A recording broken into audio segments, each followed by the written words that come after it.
Hey everyone, welcome back to the VSO Gun Channel. It's great to have you here as always. Thank you for watching. And today we're talking about the Super Safety again. Some information has come to light that I think makes the situation with the Super Safety considerably worse than it was as of the last time I talked to you about it. Nobody seems to really be talking about it from this angle, and I don't know if the world, the interweb, has just moved on from the Super Safety, or if nobody picked up on this.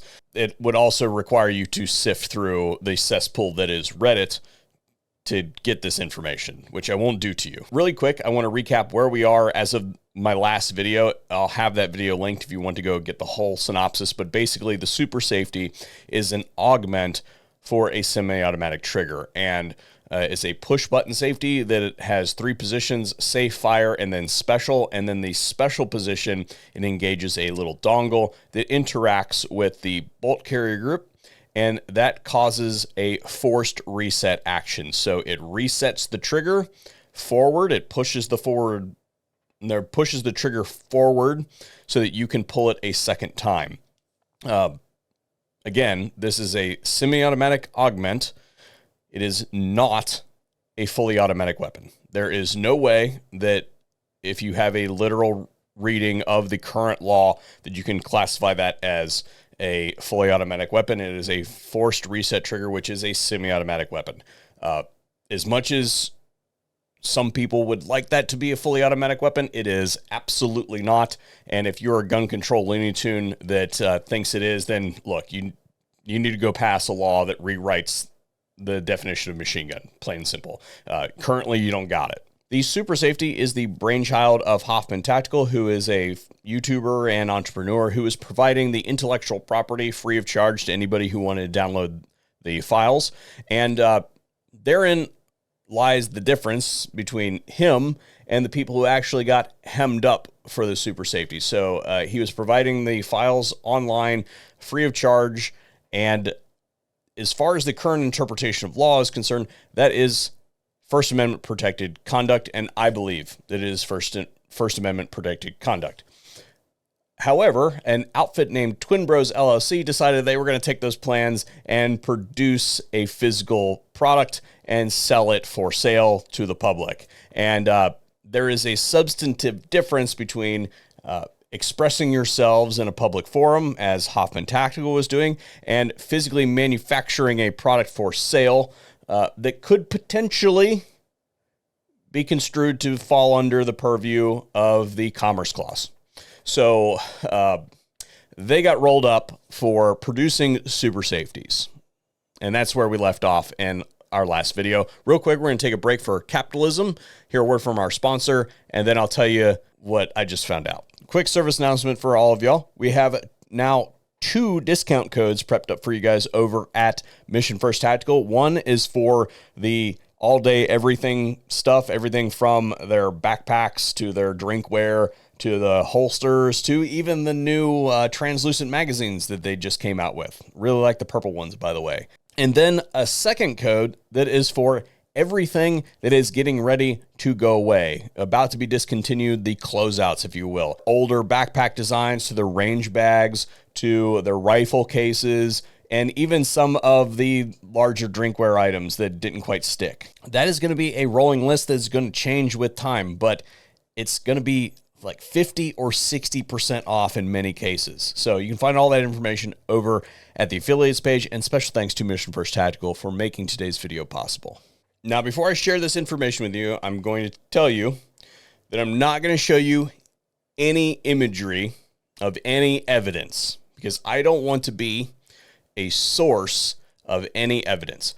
I have not even accessed this information from this workstation, because I don't want any of the files that could be potentially used by anybody in any court of law to be with me, or for me to be a source of that information. So I'm not trying to get anybody in trouble. However, through sifting through multiple posts on the discussion of the Super Safety on Reddit, there is a compendium of evidence that suggests that not only were some of these devices being manufactured here in the United States for sale, but other outfits overseas, either India or Pacific Rim, type manufactories were producing them and then sending them over here to the United States. That is a much stronger problem than what we thought before. We talk a lot here in the firearm space about FBI and ATF, which are going to be DOJ, Department of Justice, right? When you start importing products into the United States, now you're talking Department of State, and that's a completely different animal. Let's just throw out the machine gun thing for a second. Okay, let's just completely throw it out of the mix. There are certain things that are firearm related that aren't even machine guns that are considered defense articles. And those are under the regulation of the Department of State. You may have heard this term before, ITAR regulations. So that's International Trade and Arms Regulations.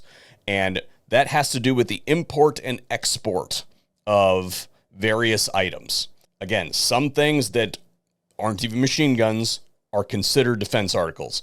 The Department of State got some teeth, okay? To put it to you another way, I find the activities of the FBI, ATF, the whole Department of Justice concerning. The Department of State absolutely terrifies me. An ITAR violation can cost you $1 million a pop. And when you think about this, if you've read any of the stuff, it's really geared towards people like Raytheon and Lockheed Martin and insert big, Halliburton and all those guys who are moving real hardware across the globe. It sort of kind of needs to be steep if you screw up. If you send Stinger missiles or Sidewinders or whatever it is to the wrong place, well, if it's $100 fine or $1,000 fine or even $100,000 fine, people like I've named previously are just going to be like, yeah, we'll just pay it, whatever, right? Versus if it's a really hefty fine, then it's a little bit more substantive for those outfits. And that's kind of how the regulations are geared. However, they apply to other things that aren't missiles and grenades and airplane components, et cetera, et cetera, et cetera. If, and it's not really an if, okay? There are images of them available on like Alibaba and, insert other Chinese proxy place here where you can literally just buy them and they'll ship them to the United States. That is a big problem for two reasons. First of all, any outfit that was purchasing them and then selling them in the United States is in big trouble. And two, anybody individually who purchased them and imported them into the United States could be possibly liable for ITAR violations. And that is depending on how the Department of State decides to handle it. And again, I don't see anybody talking about this. I don't know if people have just moved on from the super safety or if they just don't know about ITAR regulations. They're a big deal. I mean, even to register every year is $2,250 to be able to log in to DDTC or DEEC or DECCS. It is a substantial fee every year, let alone screwing anything up. If Department of State decides that those are defense articles, particularly in light of their buddies at the ATF saying that they could be classified as machine guns, I think it's somewhat likely that they might be, then you are importing defense articles without a registration with DECCS. which is a big deal. Like, go to jail long time. Again, I do not currently possess any materials that show that anybody could have possibly purchased any of these things. And this is a public service announcement that if you think that it's a good idea to purchase said item off of some foreign website, it's a really bad idea. To anybody who may have already done such a thing, I sincerely hope that you paid with Bitcoin, because the crime isn't even possessing it, it's importing it, which can be proved through credit card transactions. So, best of luck to you.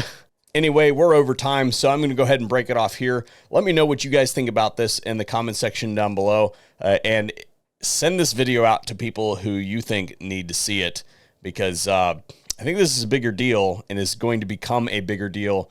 I don't think this is the last that we're going to hear of the super safety.